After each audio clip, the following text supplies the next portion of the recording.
Have you ever been told you're too cold or unfeeling because you don't react emotionally to every little thing? Maybe you've been accused of being distant when you're actually just trying to stay calm and clear-headed.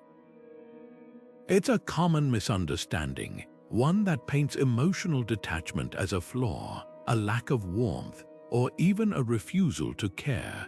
But what if I told you that true emotional detachment isn't about shutting down your feelings? In fact, it's the opposite. It's about seeing things as they are without the fog of unchecked reactions clouding your judgment. This is where Stoicism, an ancient philosophy that's more relevant than ever, offers a powerful reframe. Marcus Aurelius, one of history's most respected Stoic thinkers, put it perfectly. You have power over your mind, not outside events. Realize this, and you will find strength. That's the heart of it. Detachment isn't indifference, it's clarity. Think about the last time you faced a situation where emotions threatened to take over: a heated argument, a sudden setback, or even a moment of overwhelming joy that distracted you from what really mattered. In those moments, it's easy to confuse detachment with coldness. But Stoicism teaches us that stepping back isn't about suppressing emotions. It's about creating space to respond wisely instead of reacting impulsively. Imagine holding a cup of hot tea. If you grip it too tightly when it burns your hand, you'll only make the pain worse. But if you loosen your hold, you can set it down without spilling a drop. Emotional detachment works the same way. It's not about letting go of care or connection. It's about holding your experiences with the right amount of tension, so you don't get scalded by your own reactions. This video is about reframing detachment as a tool for wisdom, not emotional withdrawal. We'll explore how Stoicism helps us cultivate a mindset that's both compassionate and grounded, where clarity and kindness coexist. You'll discover how to navigate life's ups and downs without losing yourself in the chaos, how to build deeper relationships precisely because you're not ruled by every passing emotion, and why true strength lies in balance, not in rigid control.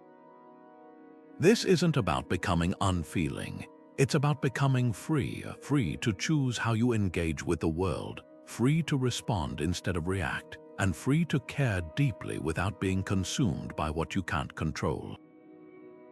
So if you've ever felt misunderstood for staying calm when others expected drama, or if you've wondered how to stay steady in a world that often feels like it's spinning too fast, this journey is for you.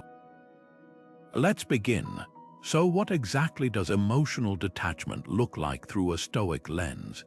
It's not about building walls or numbing yourself to life's experiences. It's about cultivating the kind of awareness that lets you see clearly, like a still lake perfectly reflecting the sky.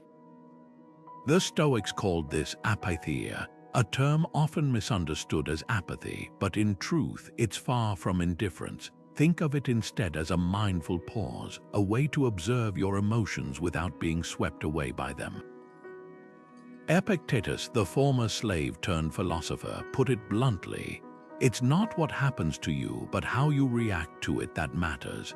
That's the cornerstone of Stoic detachment, recognizing the difference between what's within your control and what isn't.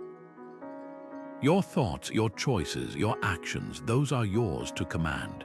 The opinions of others, unexpected events, even your own initial emotional reactions, those are outside your direct control. Detachment isn't ignoring them, it's refusing to let them hijack your reason. Now, compare that to the modern stereotype of detachment as coldness. Society often praises those who wear their emotions loudly, as if intensity equals authenticity. But Stoicism asks a deeper question: what good is a storm of emotion if it blinds you to what's true? Picture two people facing criticism. One reacts immediately, lashing out or crumbling under the weight of it. The other pauses, acknowledges the sting, but then asks, is this feedback useful? Can I learn from it? That pause, that's detachment in action. It's not a lack of feeling, it's the space where wisdom grows. Here's where the lake analogy shines.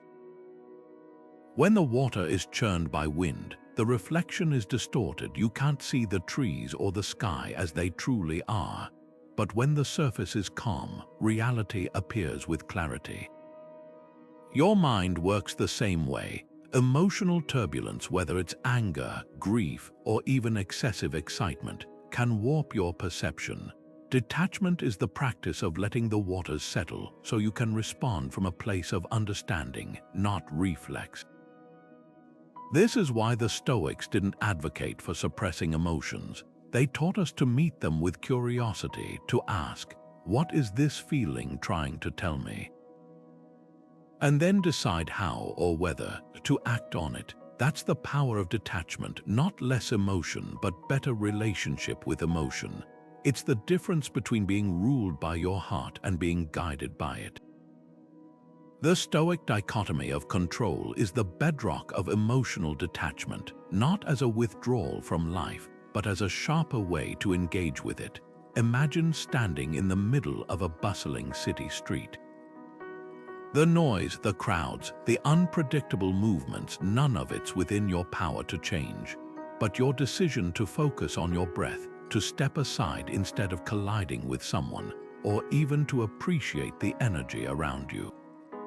Those choices are yours alone. Epictetus framed it perfectly. Some things are within our power while others are not. What's up to us, our judgments, our desires, our actions? What isn't? Everything else, from the weather to how others perceive us. Detachment begins when we stop pouring energy into the uncontrollable and invest it wisely in the things we can shape. Take criticism, for example. Modern life bombards us with opinions, online comments, workplace evaluations, even offhand remarks from strangers. It's easy to tie your self-worth to that feedback, to let someone else's words dictate how you feel about yourself. But the Stoic approach separates the message from the messenger. Ask yourself, is there truth here that can help me grow? If so, take it. If not, let it pass like a cloud. The key isn't to dismiss criticism coldly, but to hold it lightly, examining it without letting it define you. Picture a chef receiving a bad review. The Stoic response isn't to ignore it or spiral into self-doubt. It's to ask, does this highlight a real weakness in my technique? If yes, improve. If no, recognize the reviewer's taste simply differs. The criticism exists outside your control. Your growth as a chef doesn't. This brings us to a powerful exercise. Think of one external factor you often stress over, maybe traffic delays, a boss's moods, or even societal expectations. Now, mentally draw a line between what you can influence and what you can't. Traffic, uncontrollable. Your choice to leave earlier or listen to an audiobook. Fully yours, a boss's bad day, their responsibility, your preparation and attitude at work within your command.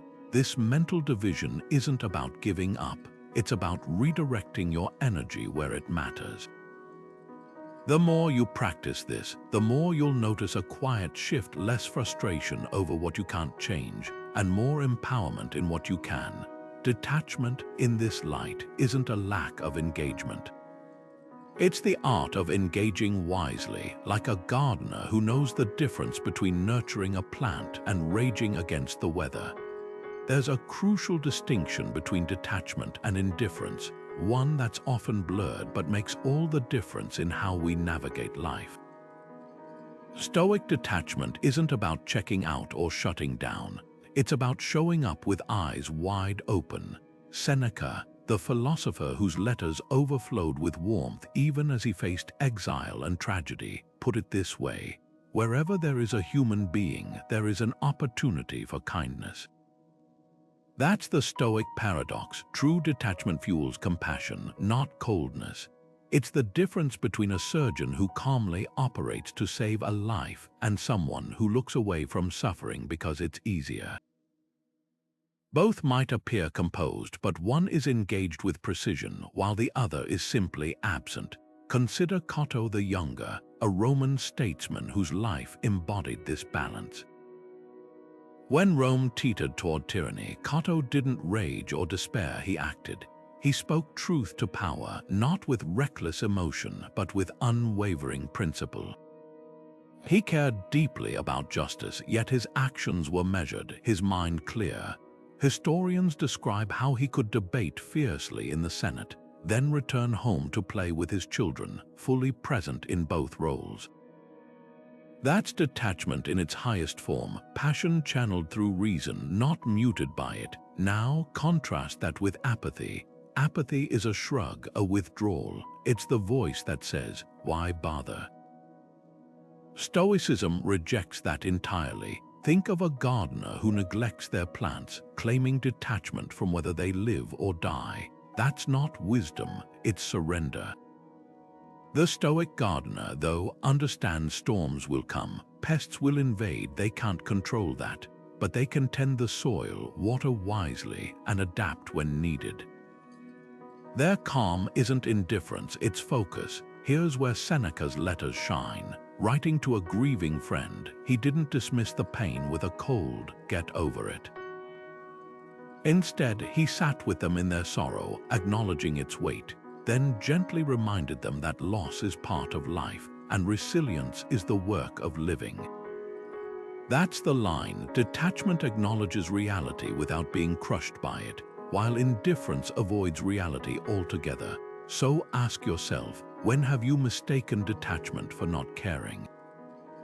Maybe you stayed calm during a crisis and later wondered if you should have been more upset. Or perhaps you hesitated to comfort someone because you didn't want to get emotional. Those moments reveal the myth that feeling less is somehow stronger, but Stoicism flips the script. Strength isn't in suppressing care, it's in choosing how to express it. A firefighter running into a burning building isn't unafraid, they're just trained to act despite the fear. Their clarity saves lives, panic wouldn't. This is the heart of the reframe. Detachment isn't a lack of emotion, it's emotional agility. It's the space between feeling and action where you decide what serves, what harms, and what's true. The indifferent person walks away from conflict. The detached person steps into it not to fuel the fire, but to help put it out. That's the power of Stoic compassion, seeing clearly, acting wisely, and caring deeply all at once. Marcus Aurelius once wrote in his private journal, "The things you think about determine the quality of your mind. Your soul takes on the color of your thoughts." That simple observation captures the essence of Stoic detachment, not as emotional suppression, but as the conscious choice to see events clearly before our perceptions distort them. Imagine walking into a dimly lit room and mistaking a coat rack for an intruder. Your pounding heart, the surge of adrenaline, they're real reactions, but they're based on a misperception. The Stoics teach us that much of our emotional turmoil works the same way. We don't react to reality as it is, we react to our judgments about reality. And that space between event and interpretation, that's where rational detachment becomes your greatest ally. Take a workplace conflict as an example. A colleague snaps at you during a meeting, their voice sharp with frustration. The immediate emotional response might be defensiveness. Your face grows hot, your pulse quickens, and the urge to fire back rises. But what if, instead of reacting to the anger, you pause to examine the situation like a Stoic? First, you'd acknowledge the raw facts. Your colleague raised their voice. That's all. The rest, whether they're disrespecting you, having a bad day, or misplacing their frustration, is your interpretation. Marcus Aurelius called this stripping away the story we tell ourselves. When you detach from the narrative and focus solely on what's objectively true, you regain control. You might realize their outburst has nothing to do with you, or perhaps there's valid criticism buried beneath the tone. Either way, clarity replaces chaos. This practice of mental pause isn't about dismissing emotions as unimportant. It's about refusing to let them dictate your actions unchecked. Think of your mind as a courtroom. Emotions are passionate witnesses, but they shouldn't be the judge. Rational detachment is the act of gaveling order, letting each witness speak, then weighing their testimony against the evidence. In that workplace scenario, anger might testify. They're undermining you, but reason could counter, or they're stressed about a deadline and misspoke. Without detachment, the first interpretation becomes your verdict and conflict escalates.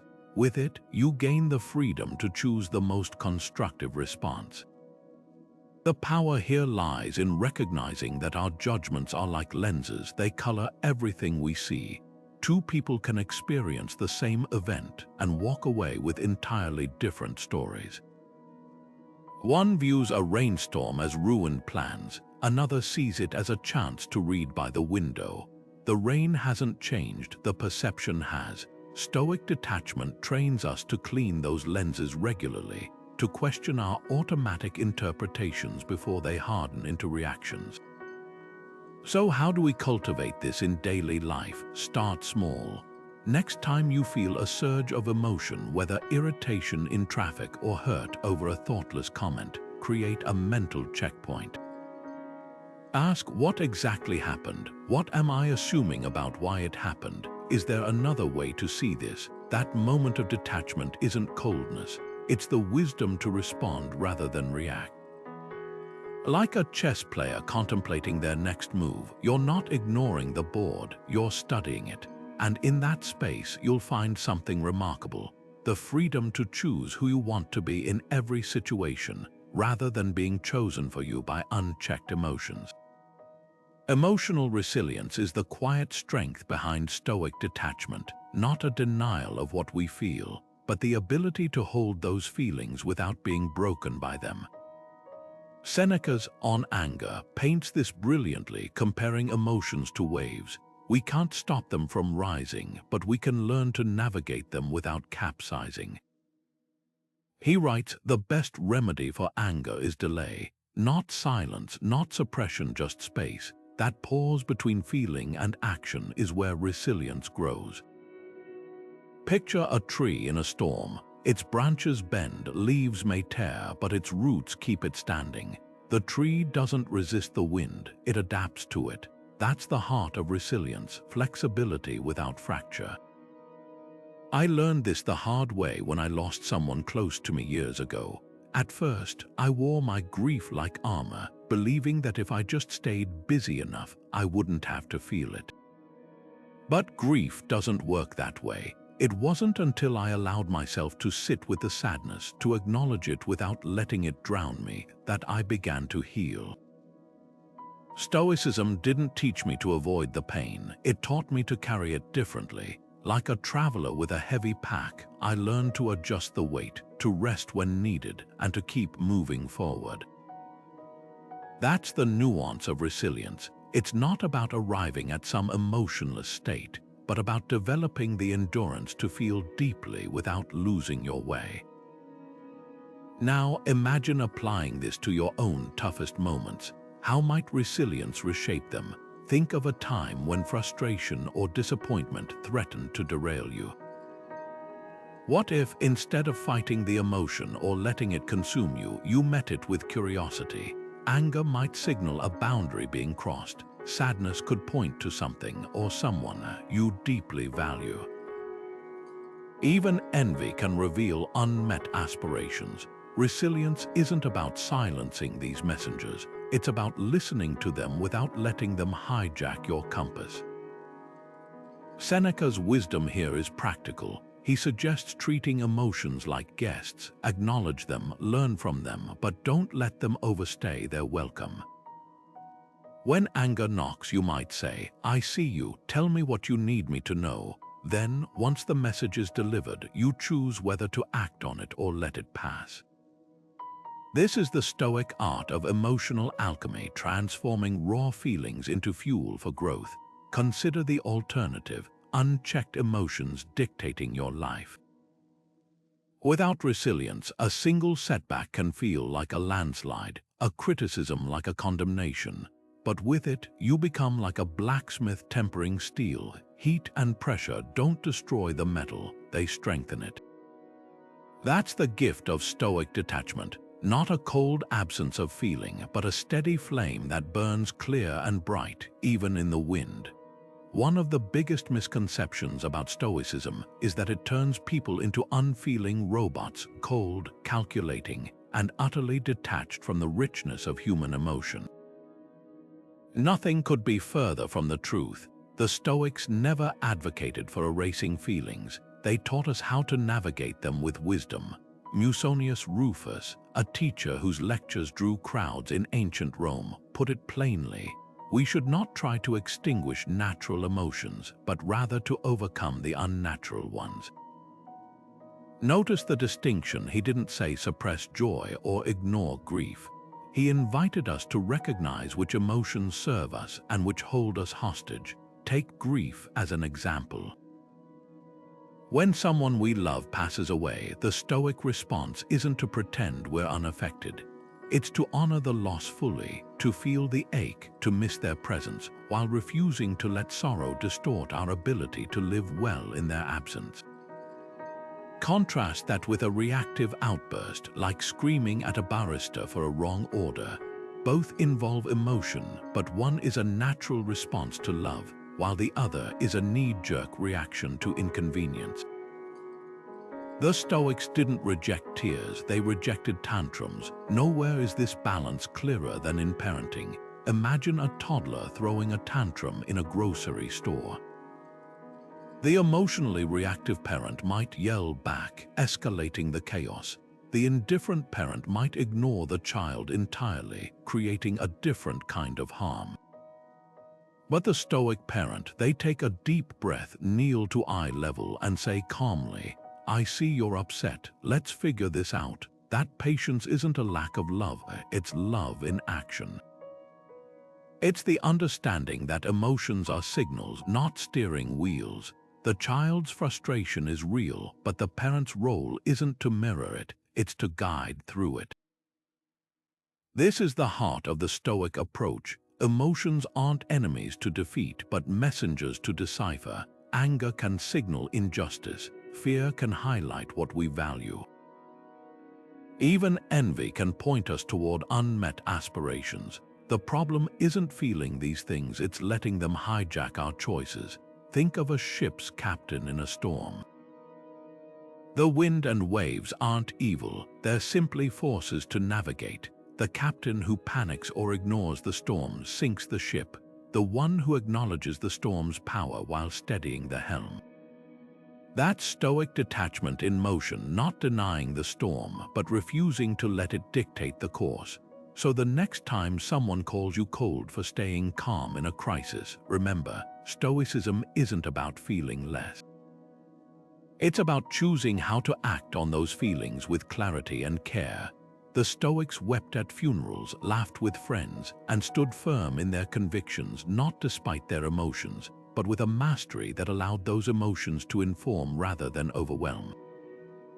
That's the myth of the Stoic robot debunked. Real strength isn't in silencing your heart, it's in hearing its whispers without letting its shouts drown out your wisdom.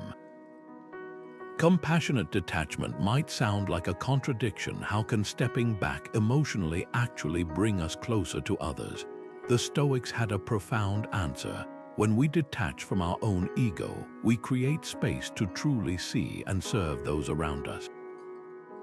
Hierocles, a Stoic philosopher, illustrated this with his circles of concern, a series of concentric rings representing our connections, from self at the center to family, community, and ultimately all of humanity.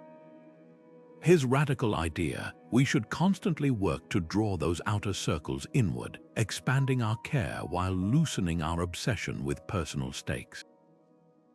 Imagine listening to a friend in distress. If you're overly attached to fixing their pain or making it about your own discomfort, you're not fully present for them. But when you detach, not from their suffering, but from the need to control it, you become a steadier source of support. Their pain doesn't vanish, but your clarity allows you to hold space without being overwhelmed. Think of a nurse in an emergency room. The best ones aren't those who crumble under every patient's pain, nor those who emotionally check out. They're the ones who feel deeply yet act calmly, prioritizing care over chaos. This is compassionate detachment in action, the ability to be fully present without being consumed. The Stoics called this sympatheia, a shared feeling that doesn't demand ownership. When a loved one grieves, you don't honor them by drowning in their sorrow. You honor them by being the anchor they need. Now, consider how this reframes everyday conflicts.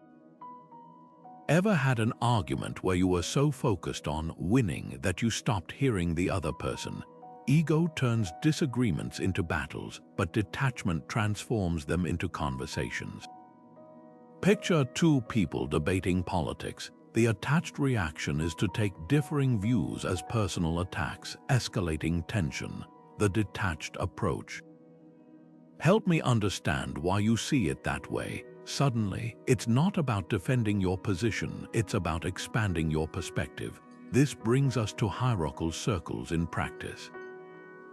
Start with yourself, acknowledge your feelings without letting them monopolize the interaction. Then move outward. How is this person experiencing this situation? What fears or values shape their reaction? That slight mental shift from me to we changes everything. A parent disciplining a child isn't enforcing rules to assert power, they're guiding with love even when it's hard.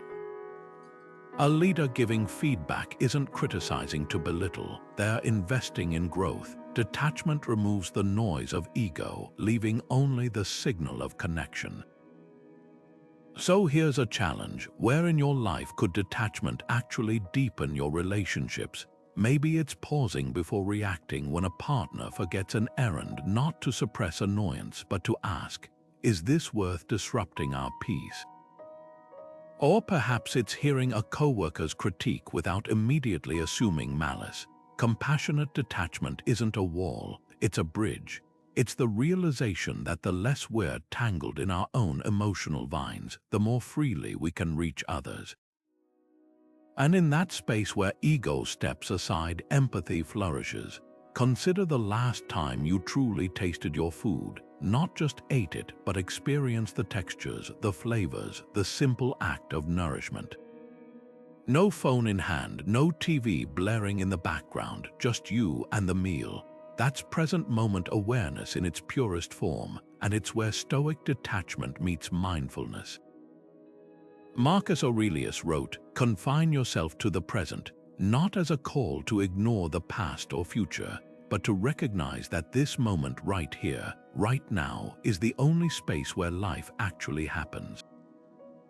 Detachment isn't about checking out, it's about fully checking in, observing your experiences without the compulsive need to cling to them or push them away. Think of your mind as a theater. Most of the time, we're not just audience members, we're scrambling onto the stage, rewriting scripts, arguing with the actors, even trying to control the lighting. Mindfulness through a Stoic lens is the practice of sitting back in your seat. You still see the play unfold, you still feel its impact, but you're no longer mistaking the drama for your identity. When you sip coffee, you notice the warmth, the bitterness, the steam curling upward without layering it with thoughts like, "I need this to get through the day," or "I wish this cup would last forever." You simply experience it, then let it pass. That's the power of observing without clinging. You enjoy things more deeply because you're not busy trying to possess them. This is why the Stoics revered the present moment as sufficient unto itself. Epictetus taught his students to greet each day with the question, "What is mine to do today?" Not obsessing over yesterday's mistakes or tomorrow's uncertainties, but focusing on the actionable now. Picture a musician performing live. If they're distracted by the last wrong note or anxious about the next difficult passage, they'll miss the beauty of the phrase they're playing right now. Detachment allows them to flow. Similarly, when you're fully present in a conversation, you're not rehearsing your response while the other person speaks. You're listening, truly listening, because you've detached from the need to control the exchange. Here's a simple practice to cultivate this. Choose one routine activity: brushing your teeth, walking to your car, folding laundry, and for those few minutes, direct all your attention to the sensations involved. The bristles against your gums, the rhythm of your footsteps, the warmth of freshly dried clothes. When your mind wanders, and it will, gently guide it back without judgment. This isn't about achieving perfect focus, it's about training in gentle return. Like a muscle, your attention strengthens each time you reel it back from distractions. Over time, you'll notice a quiet shift, fewer reactions fueled by past regrets or future worries, more responses grounded in what's actually here. Marcus Aurelius's journal is filled with reminders to stay here, not as a demand, but as an invitation. The present moment, he realized, is the only place where wisdom can breathe. When you're fully in it, emotions become waves you ride rather than storms that drown you. A disagreement isn't a catastrophe, it's a chance to understand. A setback isn't a verdict, it's a lesson. And a joy, it's not something to cling to desperately, but to savor completely. Knowing its fleeting nature is what makes it precious. That's the paradox. By detaching from the need to freeze time, you finally learn how to live in it. Seneca once wrote, "Life is long if you know how to use it." At first glance, it sounds simple until you realize he wasn't talking about adding years to your life, but depth to your moments. This is the power of detachment in decision-making. When you strip away the noise of urgency, fear, or excitement, what's left is clarity, the kind that turns choices from reactions into responses. Picture standing at the edge of a murky pond. If you thrust your hands in frantically, you'll only stir up more silt.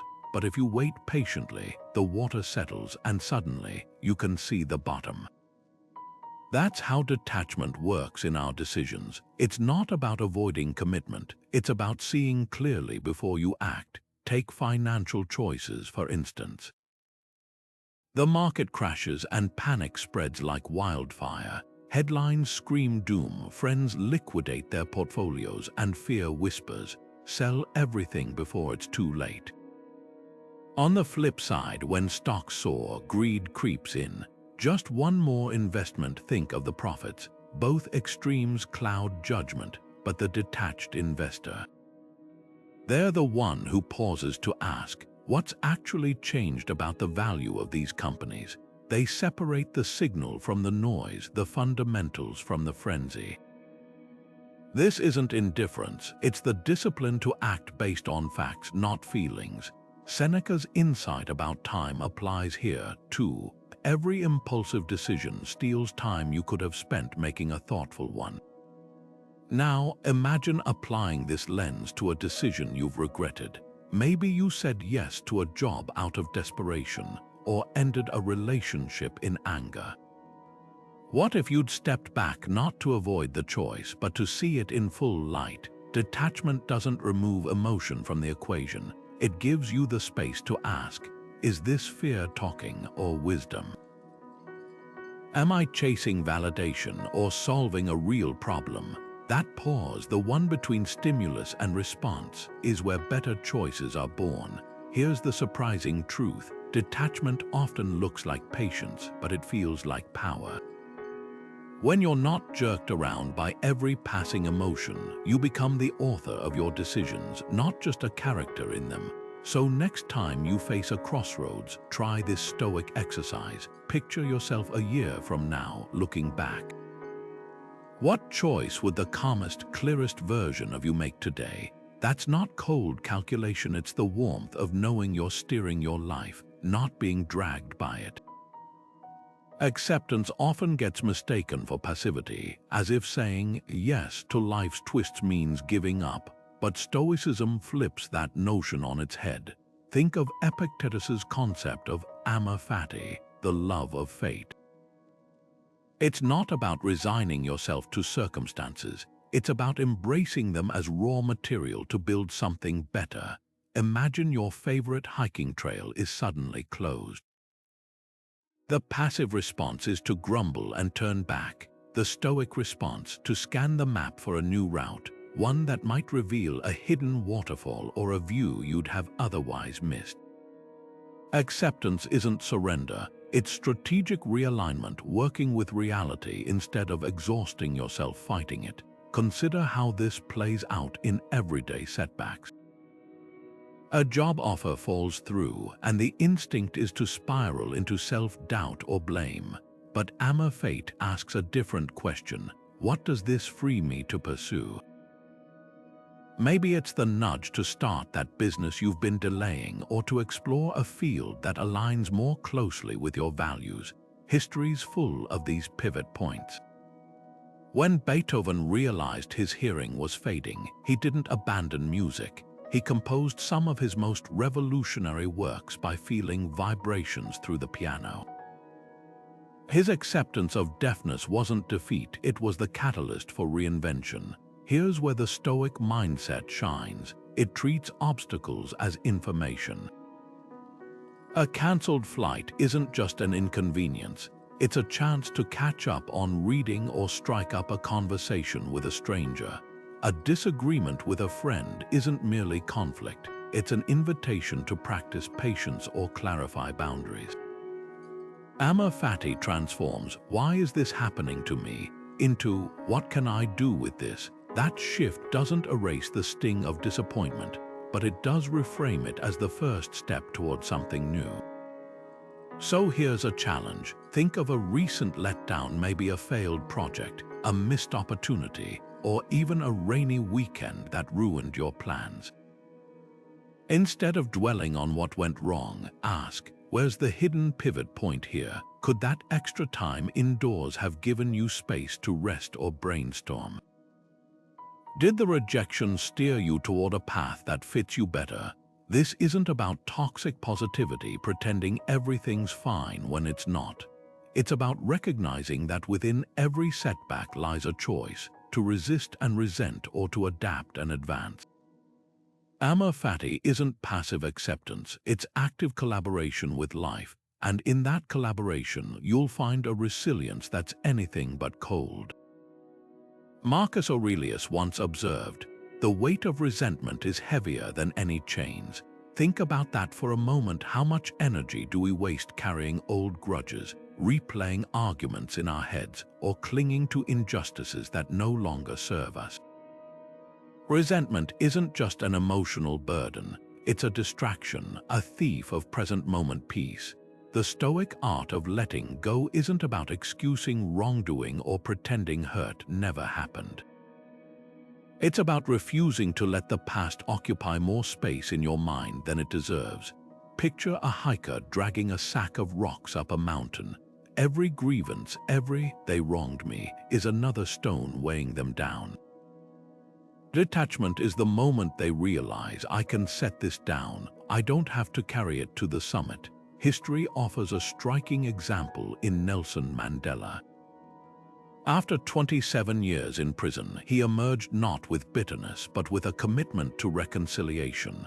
When asked how he avoided resentment, he replied, "Resentment is like drinking poison and then hoping it will kill your enemies."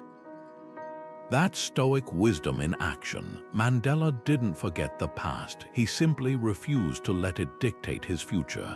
His detachment wasn't indifference, it was the ultimate act of self-liberation. Now consider a smaller but equally powerful act of release. A friend who once betrayed your trust. Maybe you've replayed the scene endlessly, refining your rebuttals in hindsight. But ask yourself, does holding onto this grudge protect you, or does it just keep the wound fresh? The Stoics would argue that forgiveness, not for their sake but for yours, is the truest form of detachment. It's not saying, "what you did was okay," it's saying, "I won't let this moment control my peace any longer." Here's a challenge this week. Identify one grudge you're ready to release. It could be as personal as a family rift or as trivial as the neighbor who never returned your lawnmower. Write it down, then ask, how has carrying this served me?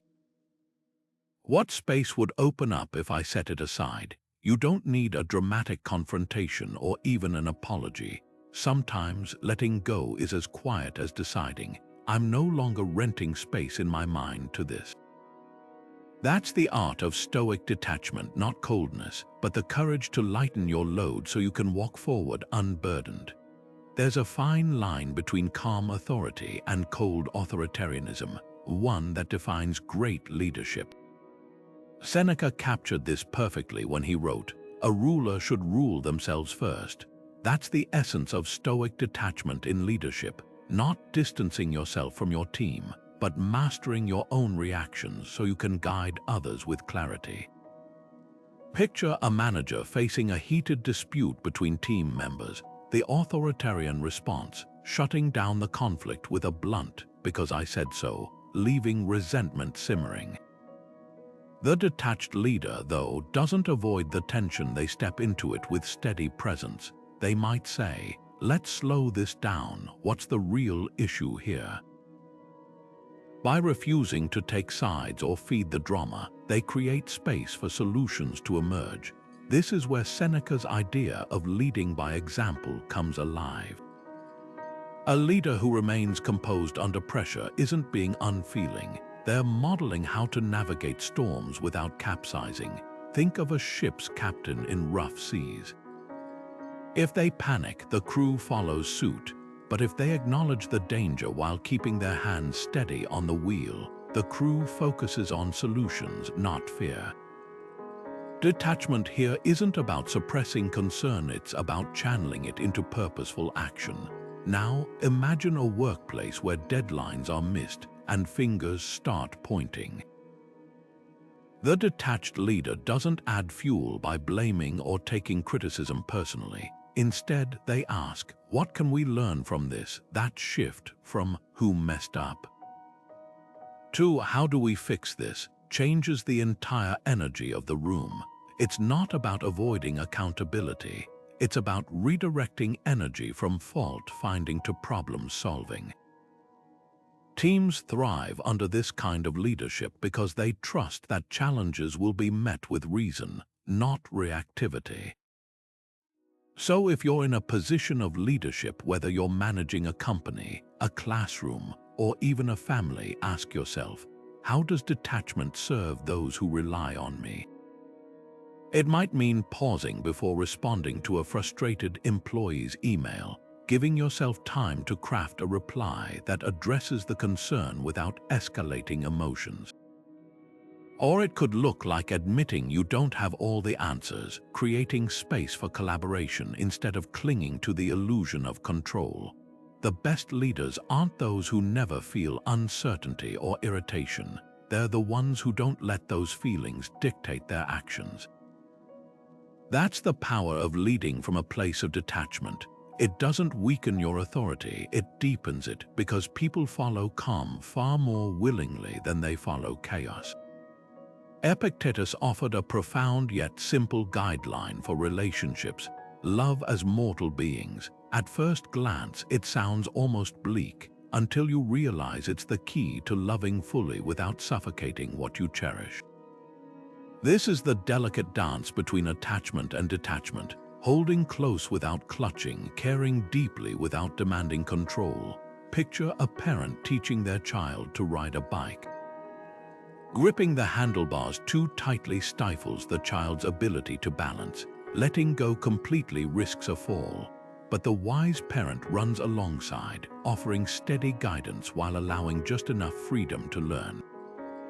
That's the balance Stoicism teaches: how to be fully present in our relationships without making them prisons of our own fears. Take family bonds, for example. There's nothing unhealthy about loving your children fiercely or feeling deeply connected to your partner. The problem arises when love morphs into overdependence, when we start measuring our worth by their choices or trying to engineer their happiness. The Stoic approach: love them as they are, not as extensions of yourself. Epictetus wasn't suggesting we love half-heartedly. He was reminding us that every relationship is a gift, not a guarantee. When you hug someone you care about, do you tighten your arms in desperation, fearing the moment will end, or do you embrace them fully, savoring the connection while accepting its impermanence? That shift from clinging to cherishing changes everything. This principle shines in parenting. The over-attached parent micromanages homework, friendships, even hobbies, terrified of any misstep. But the Stoic parent provides roots and wings, clear values as an anchor, then space to navigate challenges. Imagine your teenager comes home with a failing grade. The reactive response might be to lecture, punish, or even blame the teacher. The detached approach: what do you think went wrong? How can I support you in fixing it? That dialogue doesn't mean you don't care about education. It means you care more about fostering resilience than controlling outcomes. You're not indifferent to the grade, you're invested in the growth. Now consider where this applies in your own life. Where do you confuse attachment with love? Maybe it's the friend you constantly advise, as if their mistakes would reflect poorly on you. Or the partner whose mood dictates your entire day. Even our passions can become prisons when we tie them too tightly to our identity. The artist who crumbles at criticism, or the athlete who equates losses with personal failure. Healthy bonds give room to breathe. Over-attachment leaves bruises from holding on too tight. Here's the exercise Epictetus might suggest. Pick one relationship where you feel tension between caring and controlling. Ask yourself, am I loving this person or am I needing something from them? The difference is subtle but transformative. Needing someone to act a certain way to feel secure isn't love, it's fear in disguise. Real love, Stoic love, says, I'll be here whether you soar or stumble, not because I'm indifferent to your choices, but because my peace isn't contingent on them. That's the balance: warmth without desperation, connection without chains. And in that space, relationships don't just survive, they thrive. Stoic joy, what the ancient Greeks called eudaimonia, isn't the flash in the pan excitement of a shopping spree or a viral moment. It's the quiet, steady warmth of a fire that burns long after the kindling's gone.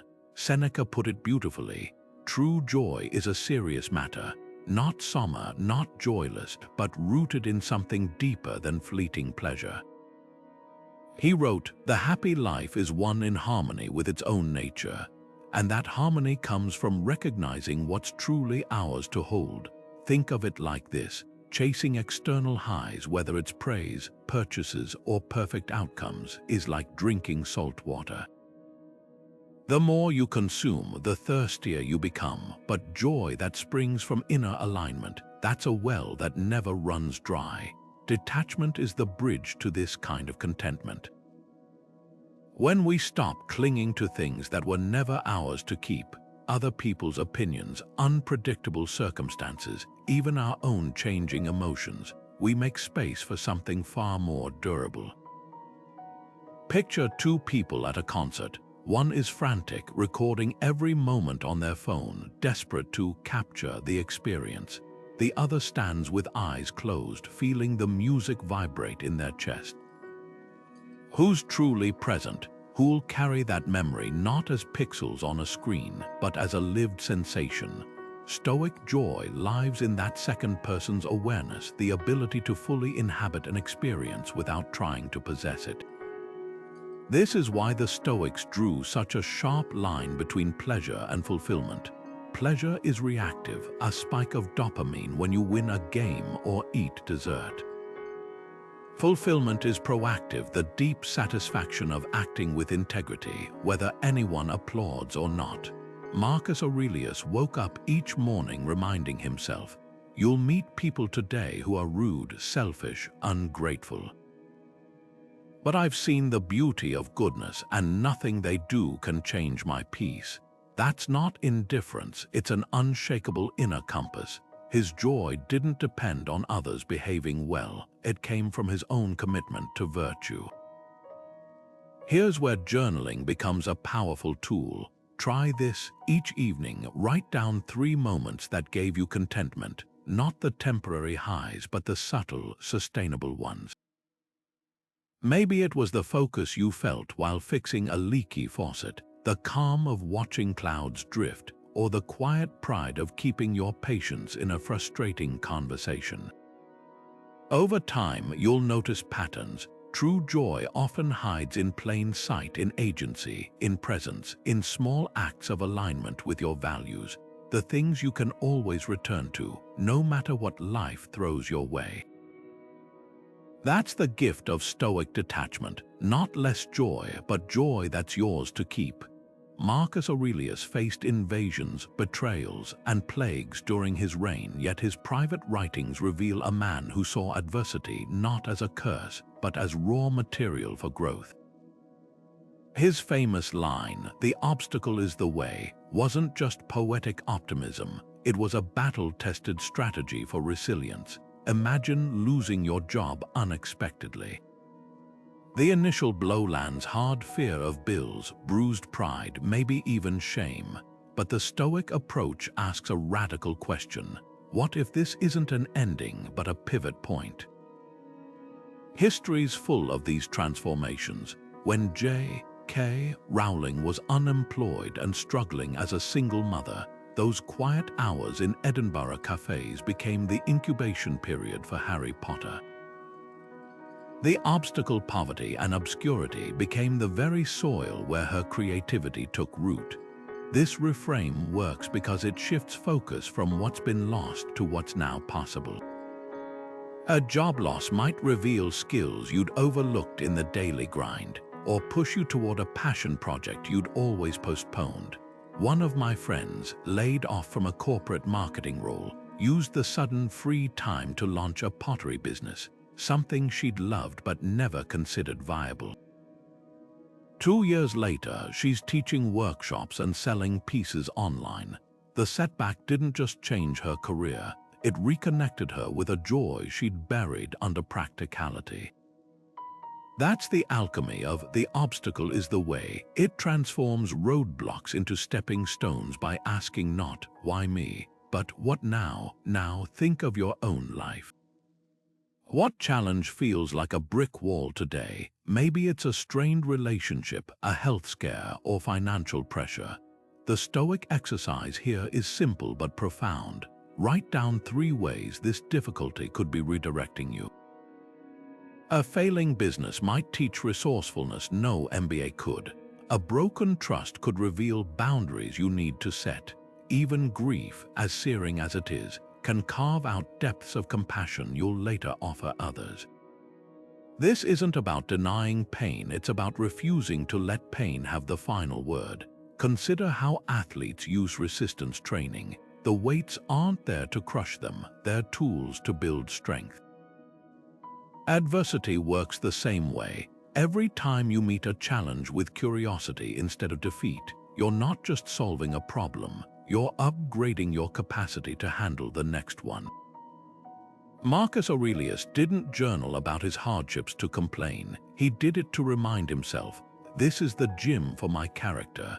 So the next time life hands you a weight, ask, "What muscle could this help me grow?" The answer might just reveal the path forward, hidden in plain sight. Silence in Stoicism isn't just the absence of noise, it's a deliberate detachment from the chatter that clouds our clarity. Epictetus put it bluntly, "We have 2 ears and 1 mouth so we can listen twice as much as we speak." But he wasn't just advocating for good manners, he was pointing to a deeper practice of discernment.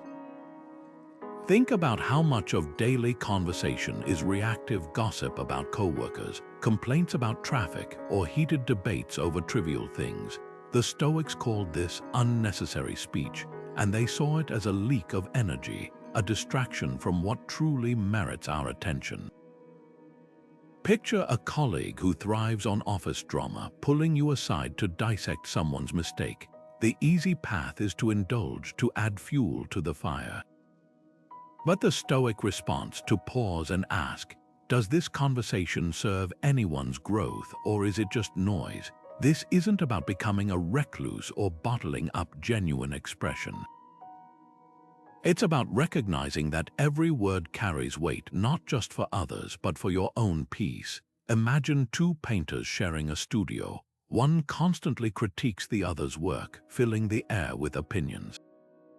The other focuses quietly on their own canvas, adjusting strokes with intention. Over time, whose art deepens, whose mind stays uncluttered. Stoic silence is that second painter's focus, a way to conserve your inner resources for what matters. Here's where the modern world tests us. Social media, endless notifications, the pressure to weigh in on everything. It's easy to confuse being vocal with being engaged. But the Stoics would argue that true presence often looks like restraint. When Marcus Aurelius ruled Rome, he famously began each day in silence, writing in his journal before the chaos of governance began. That quiet space wasn't empty, it was where he grounded himself in purpose so the noise of the empire couldn't shake his clarity. So let's try a challenge. For one day, practice mindful speech. Before speaking, ask yourself 3 Stoic questions. Is this true? Is this necessary? Is this kind? You'll notice how much of what we say is automatic, how often we speak out of habit rather than intention. Maybe you'll skip the water cooler gossip or pause before venting about a delayed flight. What you'll gain isn't just quiet, it's space. Space to hear your own thoughts, to notice the world without labeling it, to respond instead of react. And in that space, you might discover something unexpected. The louder the world gets, the more powerful your silence becomes. Seneca once warned that wealth becomes slavery when we start serving our possessions instead of them serving us. That's a jarring thought in a world where shopping carts fill with things we don't need. Closets burst with clothes we rarely wear, and phones buzz with ads convincing us happiness is one click away. But Stoic minimalism isn't about living in an empty room or rejecting comfort, it's about asking, what do I truly own and what owns me? Picture your most cluttered drawer. The one stuffed with expired coupons, tangled cords, and half-used notebooks. Now imagine opening it every morning. That mental weight, the slight sigh, the avoidance, is what Seneca meant by slavery. Every unnecessary possession demands something from you: space, attention, or the energy to manage it. Decluttering, then, isn't just tidying, it's reclaiming sovereignty over your focus. History offers a striking contrast. Diogenes, the philosopher who lived in a barrel, famously laughed when Alexander the Great asked what he could do for him. "Step out of my sunlight," he replied. The man who owned nothing couldn't be bribed, impressed, or unsettled by loss. But you don't need to ditch all comforts to grasp his point. Start smaller. That gym membership you guiltily ignore, cancel it. The stack of unread books gathering dust, donate them. Each release isn't deprivation, it's a whisper back to yourself. I define my worth, not my stuff. Here's the paradox: the less you cling to, the richer life feels. A study found that millennials prioritizing experiences over possessions reported higher long-term happiness. It's not that things are evil, it's that they're poor substitutes for what actually nourishes us.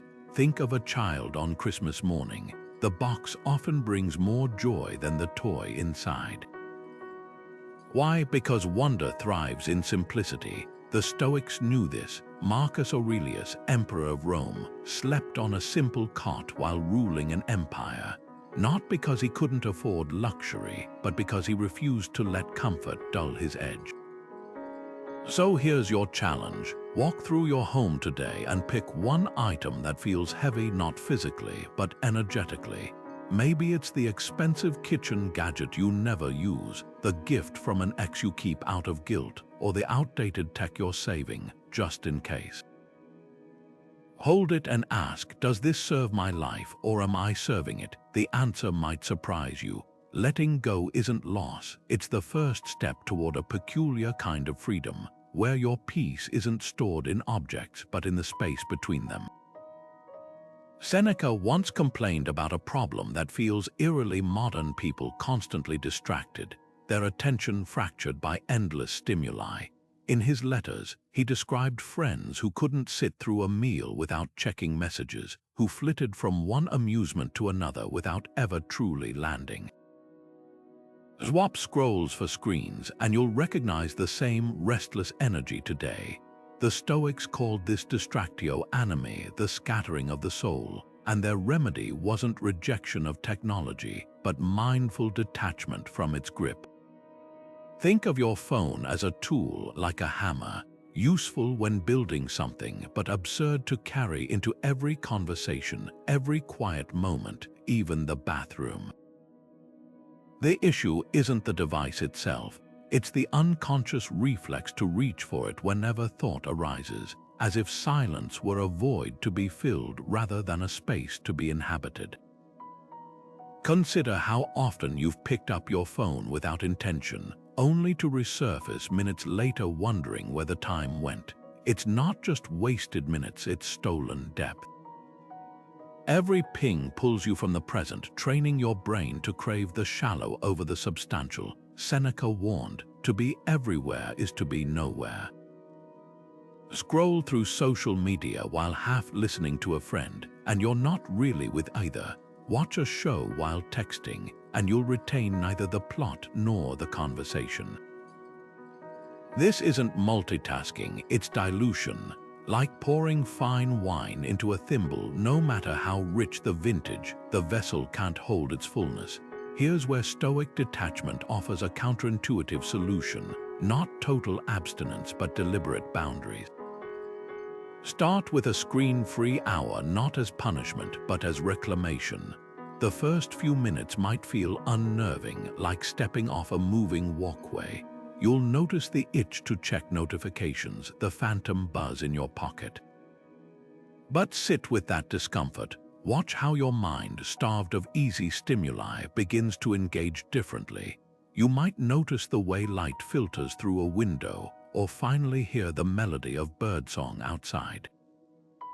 These aren't small things, they're the texture of life that gets blurred by constant scrolling. Ask yourself, what does this device replace? Not just time, but quality of attention. The parent who's physically at the playground but mentally in their inbox. The artist who interrupts their flow to document the process for likes. Even the joy of reading, once a deep immersion, now fractured by the urge to highlight and share.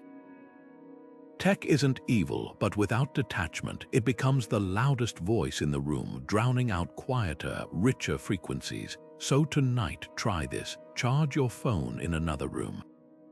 Light a candle, not for ambience, but as a focal point, a reminder that some things demand undivided attention. Read a book without stopping to look up references. Cook without a podcast in your ears. At first, it might feel like missing out. But soon you'll notice something else, the return of a rhythm older than algorithms, a pace that doesn't hurry but doesn't waste. That's the gift of digital detachment, not less connection but more presence. And in that presence you might rediscover what Seneca knew: the richest moments aren't captured, they're lived.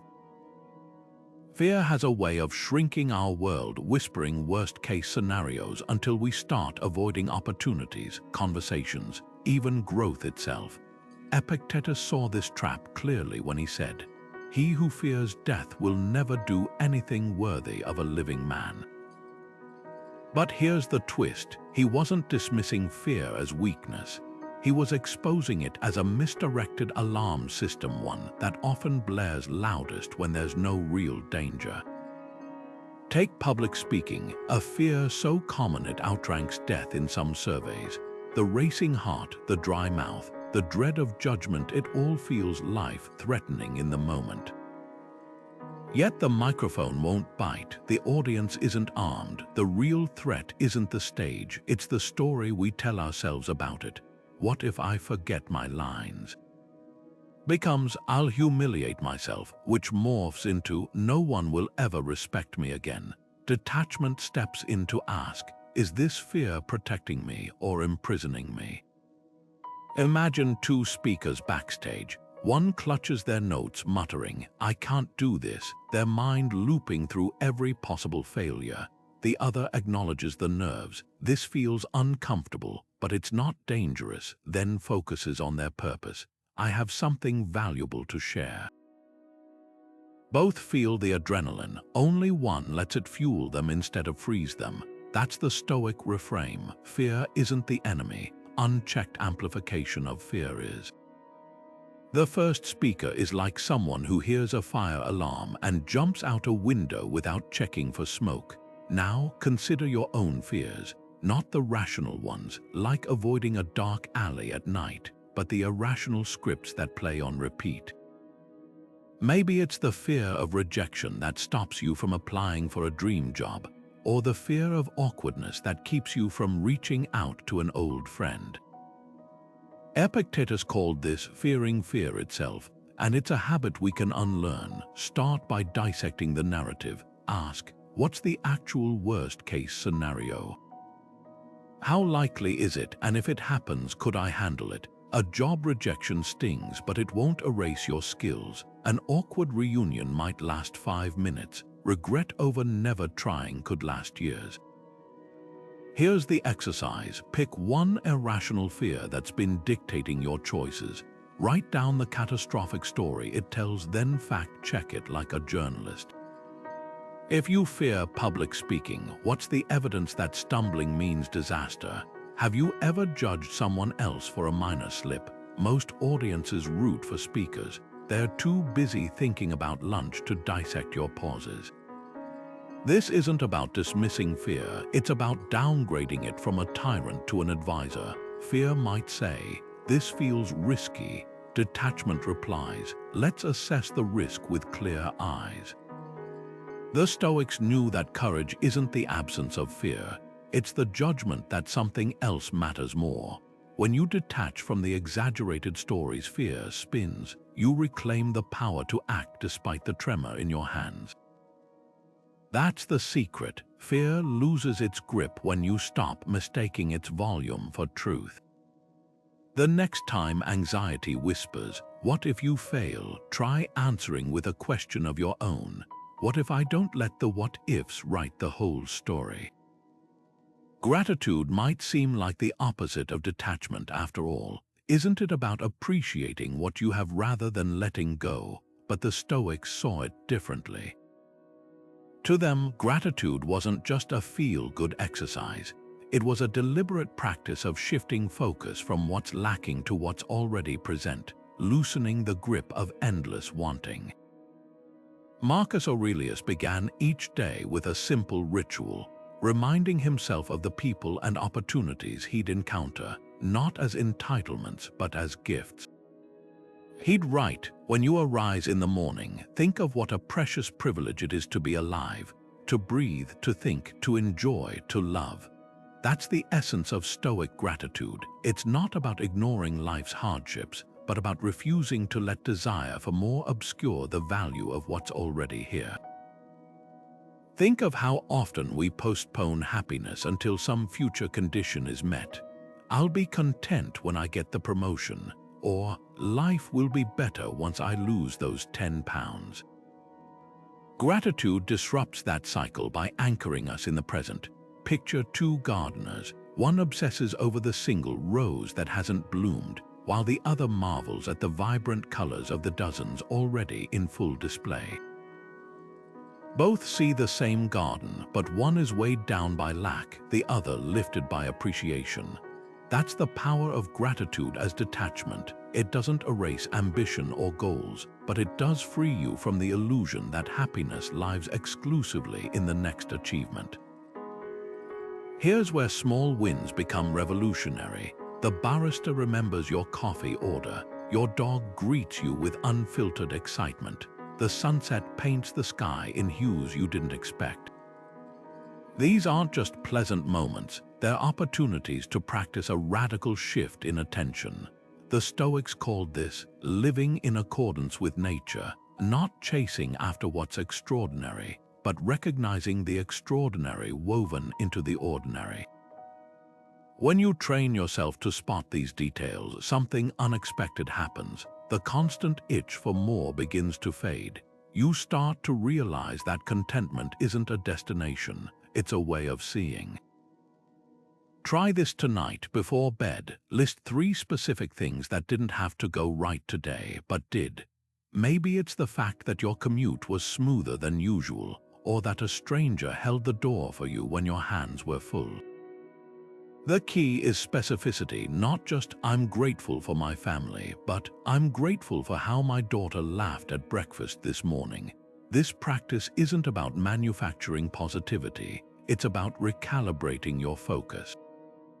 Over time, you'll notice a quiet transformation.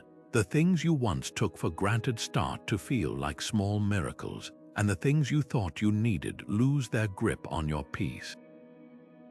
That's the alchemy of gratitude. It doesn't just acknowledge what you have, it quietly detaches you from what you don't. Marcus Aurelius knew this well. Even as emperor, surrounded by wealth and power, he wrote, "Do not indulge in dreams of having what you have not, but reckon up the chief of the blessings you do possess." In other words, gratitude isn't passive acceptance. It's active recognition that what's already here is enough to build a meaningful life upon. And in that recognition, you'll find something far more valuable than constant wanting: the freedom to be at peace with now. Zeno of Citium didn't set out to become a philosopher, he was a merchant, until a shipwreck stripped him of everything. Stranded in Athens with nothing but the clothes on his back, he wandered into a bookshop, picked up a text about Socrates, and asked the owner where such men could be found. As fate would have it, the philosopher Crates happened to be passing by. "Follow that man," the bookseller said, and just like that, Zeno's life pivoted. He went from chasing fortune to chasing wisdom, not because he rejected the world, but because loss taught him what was truly unshakable. His detachment wasn't born from indifference. It emerged from realizing that the sea could take his cargo, but not his capacity to choose how he responded. That's the heart of the Stoic Reframe: detachment as liberation, not withdrawal. Then there's Cato the Younger, a man whose integrity became legendary. When Julius Caesar marched on Rome, many senators switched sides to save their lives or positions. Not Cato. He stood firm, not out of stubbornness, but from a profound detachment from the fear of death. What's striking isn't just his defiance, but how he balanced it with tenderness. Plutarch recounts how, after a day of fiery speeches in the Senate, Cato would return home to play with his children, fully present in their laughter. Here was a man who could face down tyrants without flinching, yet melt at the sight of his family. His detachment wasn't a lack of feeling, it was the ability to hold both conviction and love without one diluting the other. These stories shatter the myth that Stoicism breeds coldness. Zeno didn't shrug off his shipwreck, he used it as fuel to rebuild his life with purpose. Cato didn't ignore his emotions, he channeled them into unwavering principle. Their lives pose a provocative question: who models this kind of detachment for you? Maybe it's a mentor who stays calm under pressure, not because they don't care, but because they care enough to think clearly. Perhaps it's a historical figure like Mandela, who spent decades in prison yet emerged without bitterness, or a fictional character like Atticus Finch, whose quiet strength came from seeing the world as it was, not as he wished it to be. Look closer at these role models and you'll notice a pattern. Their detachment wasn't about feeling less, but about acting with more clarity. When Zeno lost his wealth, he didn't wallow or rage, he asked, "What now?" When Cato faced corruption, he didn't despair or compromise, he asked, "What's right?" Their power came from that pause, the space between event and action where choice lives. That's the legacy they offer us, not a blueprint for suppressing humanity, but a reminder that our deepest strength lies in mastering how we engage with the world, not in being mastered by it. So think about your own life. Who shows you that balance? It might not be a philosopher or a statesman. It could be the friend who listens without judgment, the parent who guides without controlling, or even the stranger whose grace under pressure leaves you inspired. These everyday Stoics live among us, proving that detachment isn't a retreat from life. It's the art of moving through it with eyes wide open and hands unclenched. Their example whispers the same truth Zeno and Cato knew. The less you're ruled by externals, the more fully you can inhabit the things that truly matter. Seneca once wrote that true friendship is freedom with affection, a bond where care exists without chains, where presence isn't measured in demands. Imagine holding a handful of sand.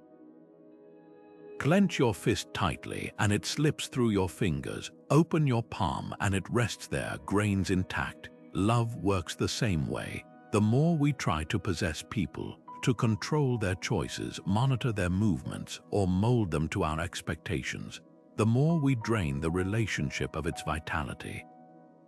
That's the paradox. Detachment in love isn't distance. It's the space where genuine connection breathes. Take romantic partnerships as an example. Picture a couple where one person insists on reading every text message their partner receives, justifying it as just wanting to be close. But what looks like intimacy is actually insecurity in disguise. Contrast that with a relationship where both people actively encourage each other's independent friendships, hobbies, and growth. The trust implicit in that space, the freedom to be whole individuals who choose each other daily, creates a bond far deeper than any surveillance could foster. Seneca's insight cuts through centuries of confusion. If you wish to be loved, love. Not control, not manipulate her, just love. And real love requires letting go of the need to own what you cherish.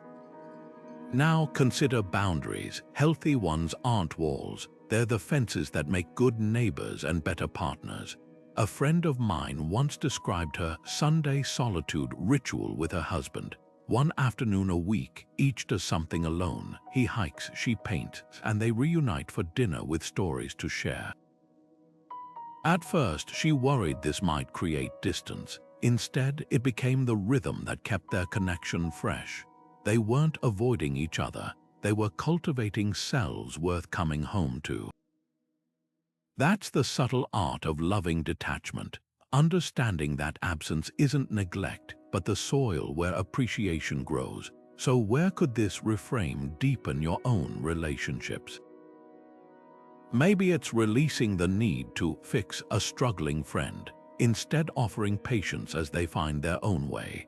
Or perhaps it's resisting the urge to micromanage your child's homework, allowing them to face natural consequences and build resilience.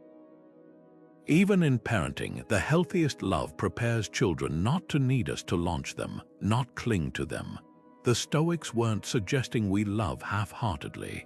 They were reminding us that the purest bonds are those where two people stand side by side, neither leaning nor smothering, each complete yet choosing to walk together.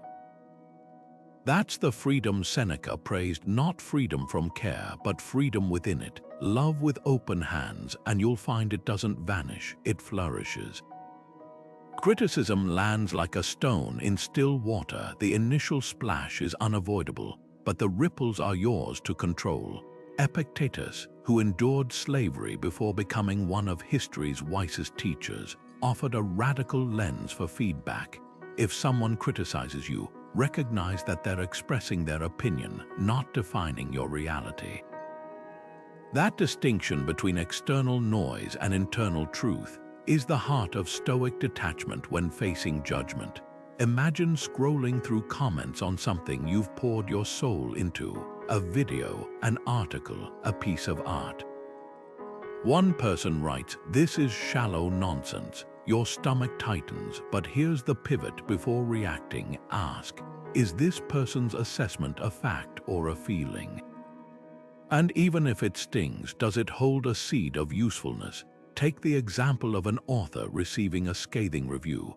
The attached response might spiral, "They're right, I'm a fraud," or "How dare they misunderstand me?"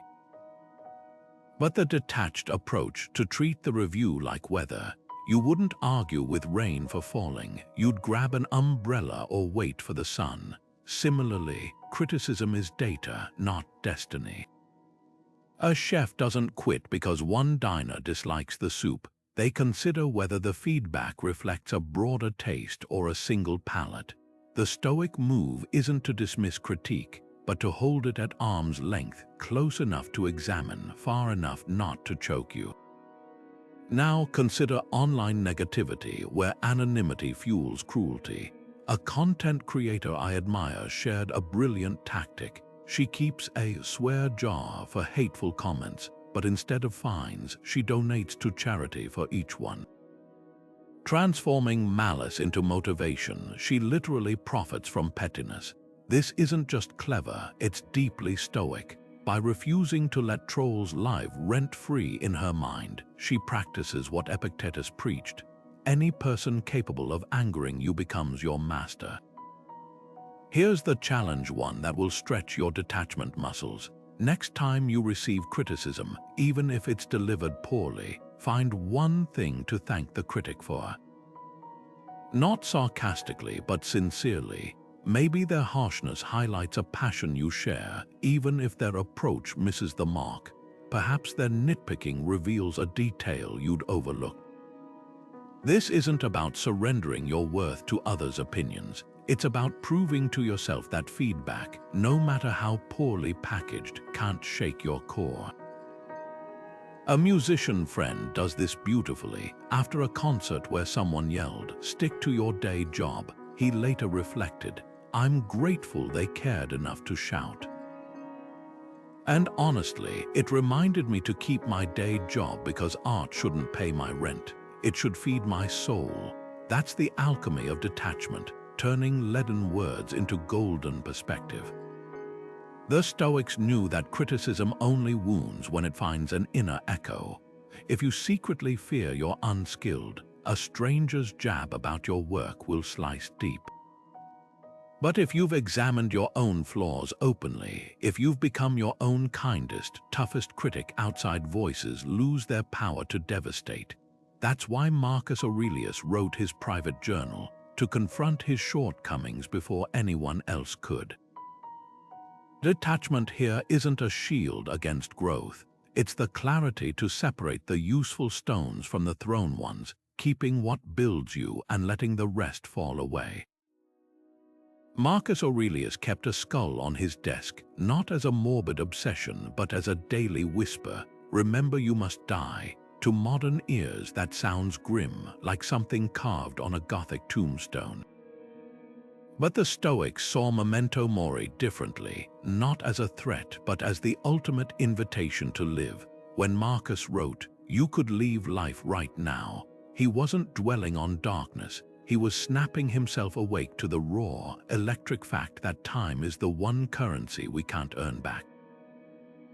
Think of it like sand slipping through an hourglass. Most people spend their days staring at the top chamber, worrying about how much is left. The Stoic turns the glass sideways and asks, "How will I use each grain while it's still falling?" Consider two travelers boarding a train. One spends the journey anxiously checking the map, fretting over how many stops remain. The other looks out the window, savoring the changing landscapes, striking up conversations with fellow passengers. Both will reach the final station, but only one truly rides. Mortality, when faced squarely, does the same for us. It's not about counting days, it's about making days count. A friend of mine learned this after surviving a car crash. "I used to postpone joy," she told me. "Someday I'll travel, someday I'll write that book." Now I ask, what if someday never comes? That shift from fearing the end to letting it clarify the present is the heart of Stoic detachment. History's full of those who turned mortality into fuel. Steve Jobs famously asked himself every morning, if today were the last day of my life, would I want to do what I'm about to do? When the answer was no too often, he changed course. The Roman general Pompey carried a slave whose sole job was to whisper in his ear during triumphs, "Remember, you are mortal." Not to humble him, but to free him, because only when we accept our limits can we push beyond them. Here's the challenge hidden in Memento Mori. What would you stop postponing if you truly believed your time was finite? Maybe it's the hard conversation you've avoided, the leap into a new career, or simply letting go of grudges that no longer serve you. A terminal diagnosis isn't required to live like you're dying, just the courage to detach from the illusion of endless tomorrows. The paradox is this: the more we make peace with life's brevity, the more expansively we inhabit it. Like a musician who plays each note fully because the song will end, or a gardener who tends roses knowing frost will come, mortality isn't the enemy of meaning, it's what makes meaning possible.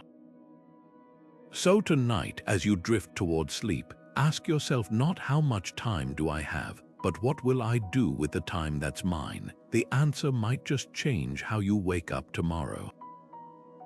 The Stoics didn't just philosophize, they practiced. Their wisdom wasn't meant to stay on the page. It was designed to shape how they moved through the world, one deliberate day at a time. Take journaling, for instance. Marcus Aurelius's Meditations wasn't written for publication, it was his private notebook, a mirror he held up to his own mind each morning and evening. He'd ask himself questions like, what virtue will I cultivate today? And where did I let externals dictate my peace? This wasn't mere diary keeping, it was a daily audit of his alignment with Stoic principles. Seneca took it further, advising his students to end each day with a straightforward review. Where did I act out of fear rather than reason? When did I confuse what's urgent with what's meaningful? Imagine doing this for just 5 minutes before bed, not to judge yourself, but to spot patterns. Over time, you'll notice themes. Maybe you're quick to anger in traffic but patient with work frustrations, or vice versa. That's the power of the Stoic journal. It's not about recording events, but excavating your reactions to them. Then there's premeditatio malorum, the practice of mentally rehearsing challenges before they arise. This isn't pessimism, it's emotional inoculation. Picture a musician practicing scales until their fingers move effortlessly, or a firefighter drilling for emergencies so reactions become second nature. The Stoics applied this to life. Before a big meeting, they'd visualize technical difficulties, tough questions, even outright rejection, not to dwell on fear, but to preemptively disarm it. Seneca wrote, "The man who has anticipated the coming of troubles takes away their power when they arrive. Try it today. Pick an upcoming event that's stirring anxiety. Close your eyes and walk through the worst-case scenario, not to catastrophize, but to ask, if this happens, how will I respond?" You'll often find the anticipation is worse than the reality. And when the moment comes, you're not blindsided, you're prepared. Now, let's put this into action with a 1-week detachment challenge. Each morning, choose one Stoic practice to carry through the day. Day 1, pause before speaking in conversations. Notice the urge to interrupt or defend, and instead listen fully. Day 2, practice negative visualization. Mentally subtract one comfort like your morning coffee or your phone, and savor its return with fresh gratitude. Day 3, when frustration arises, ask, is this within my control? If not, redirect your energy. Day 4, journal not just events but the judgments you attach to them. Was that meeting truly awful, or was it neutral until I labeled it? Day 5, do something kind without anyone knowing. Pay for a stranger's meal anonymously, or leave a book in a public place with a note. Day 6, sit in silence for 10 minutes, observing thoughts like clouds passing without clinging to any.